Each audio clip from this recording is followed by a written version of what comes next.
శుభోదయం. పిల్లలు ఎవరు కూడా పుట్టుకతోనే మంచివారు చెడ్డవారు కాదు. పరిస్థితుల ప్రభావముతో కొందరు సన్మార్గులు మహాత్ములుగా, కొందరు దుర్మార్గులుగా పెరుగుతారు.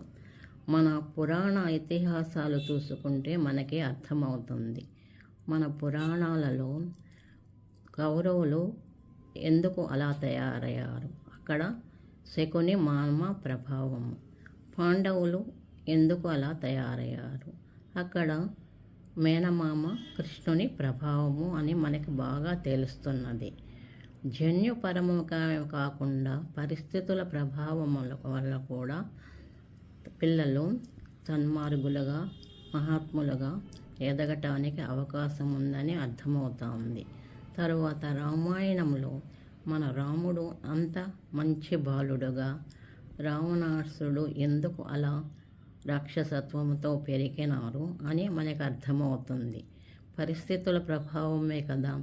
అందుకని మనము ఈనాడు మన పిల్లలకు మంచి భవిష్యత్తు కావాలంటే మంచి పరిస్థితులు కల్పించుదాం. జై శ్రీరామ్.